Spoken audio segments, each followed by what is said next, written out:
If you're preparing for coding interviews, you've probably faced the same question. Have I solved enough problems? Could I have done more? The truth is, there are thousands of problems out there, but they all fall into just 14 fundamental patterns. Master these patterns, and you can approach any coding problem with confidence. Whether you're just starting your interview prep or looking to level up your problem-solving skills, understanding these patterns will transform how you tackle coding challenges. Let's break them down. The sliding window pattern is used to perform a required operation on a specific window size of a given array or linked list, such as finding the longest subarray containing all ones. Sliding windows start from the first element and keep shifting right by one element and adjust the length of the window according to the problem that you're solving. In some cases, the window size remains constant, and in other cases, the size grows or shrinks. Following are some ways you can identify that the given problem might require a sliding window. The problem input is a linear data structure, such as a linked list, array, or string. You're asked to find the longest or shortest substring, subarray, or desired value. Common problems: maximum some subarray of size k, longest substring with k distinct characters, and string anagrams. Two pointers is a pattern where two pointers iterate through the data structure in tandem until one or both of the pointers hit a certain condition. Two pointers is often useful when searching pairs in a sorted array or linked list. Two pointers are needed because with just one pointer, you would have to continually loop back through the array to find the answer. This back and forth with a single iterator is inefficient for time and space complexity. While the brute force or naive solution with one pointer would work, it will produce something along the lines of O of n squared. In many cases, two pointers can help you find a solution with better space or runtime complexity. Ways to identify when to use the two-pointer method. It will feature problems where you deal with sorted arrays or linked lists and need to find a set of elements that fulfill certain constraints.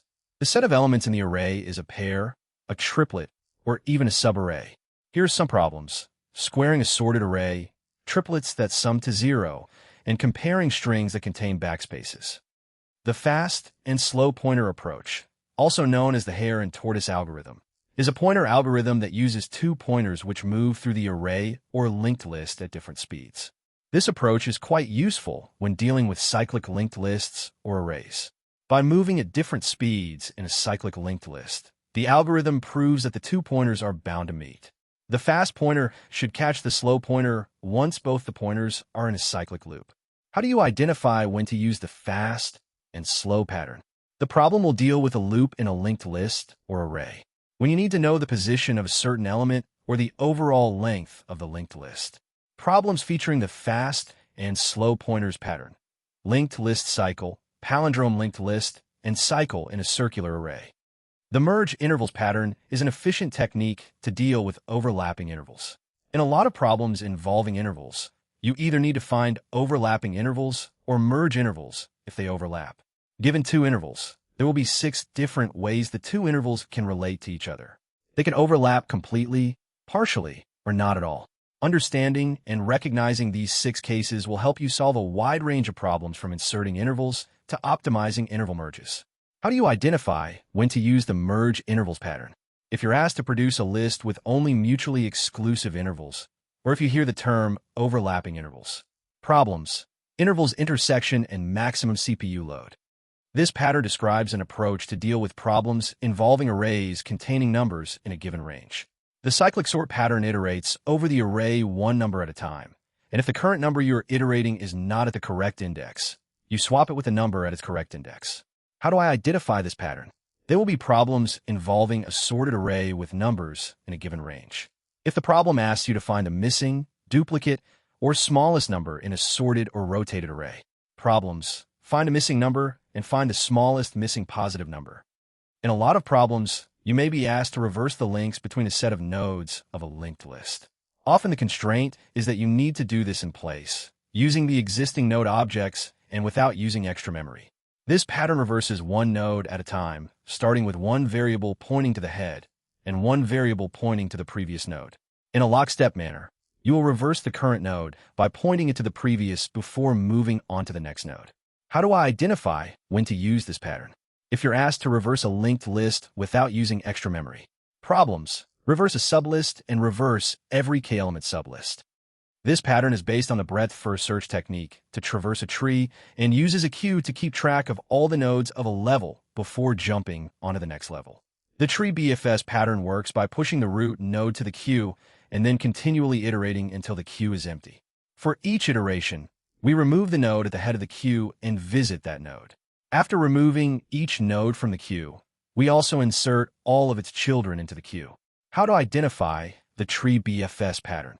If you're asked to traverse a tree in a level-by-level fashion. Problems: binary tree level order traversal and zigzag traversal. Tree DFS is based on the depth-first search technique to traverse a tree. You can use recursion or a stack to keep track of all the previous parent nodes while traversing. The tree DFS pattern works by starting at the root. If the node is not a leaf, you need to decide whether to process the current node now, or between processing two children or after processing both children. Then make two recursive calls for both children. How to identify the tree DFS pattern? If you're asked to traverse a tree with in-order, pre-order, or post-order DFS. If the problem requires searching for something where the node is closer to a leaf. Problems: sum of path numbers and all paths for sum. In many problems, we are given a set of elements such that we can divide them into two parts. To solve the problem, we are interested in knowing the smallest element in one part and the biggest element in the other part. This pattern uses two heaps, a min heap to find the smallest element and a max heap to find the biggest element. The pattern works by storing the first half of numbers in a max heap, because you want to find the largest number in the first half. You then store the second half of numbers in a min heap, as you want to find the smallest number in the second half. Ways to identify the two heaps pattern. Useful in situations like priority queue and scheduling. If the problem states that you need to find the smallest, largest, or median elements of set. Problems: find a median of a number stream. A huge number of coding interview problems involve dealing with permutations and combinations of a given set of elements. The pattern subsets describes an efficient BFS approach to handle all these problems. The pattern looks like this. Given a set of 1, 5, 3, start with an empty set. Add the first number to all the existing subsets to create new subsets, giving you empty and 1. Add the second number, giving you 5 and 1, 5. Add the third number, giving you 3, 1, 3, 5, 3, and 1, 5, 3. How to identify the subsets pattern. Problems where you need to find the combinations or permutations of a given set. Problems: subsets with duplicates and string permutations by changing case. Whenever you are given a sorted array, linked list, or matrix and are asked to find a certain element, the best algorithm you can use is binary search. This pattern describes an efficient way to handle all problems involving binary search. First, find the middle of start and end. An easy way to find the middle would be start plus end divided by 2, but this has a good chance of integer overflow, so it's recommended that you use start plus end minus start divided by 2. If the key is equal to the number at the middle, return middle. If the key is smaller, search the left half. If larger, search the right half. Problems: order-agnostic binary search and search in a sorted infinite array. Any problem that asks us to find the top, smallest, or most frequent k elements among a given set falls under this pattern. The best data structure to keep track of k elements is a heap. Insert k elements into the min heap or max heap based on the problem. Iterate through the remaining numbers, and if you find one that is larger than what you have in the heap, then remove that number and insert the larger one. There is no need for a sorting algorithm because the heap will keep track of the elements for you. How to identify the top k elements pattern. If you're asked to find the top, smallest, or frequent k elements of a given set. If you're asked to sort an array to find an exact element. Problems: top k numbers and top k frequent numbers. K-way merge helps you solve problems that involve a set of sorted arrays. Whenever you're given k sorted arrays, you can use a heap to efficiently perform a sorted traversal of all the elements of all arrays. Insert the first element of each array in a min heap. After this, take out the smallest element from the heap and add it to the merged list. After removing the smallest element from the heap, insert the next element of the same list into the heap. Repeat this process to populate the merged list in sorted order. How to identify the k-way merge pattern. The problem will feature sorted arrays, lists, or matrix. If the problem asks you to merge sorted lists or find the smallest element.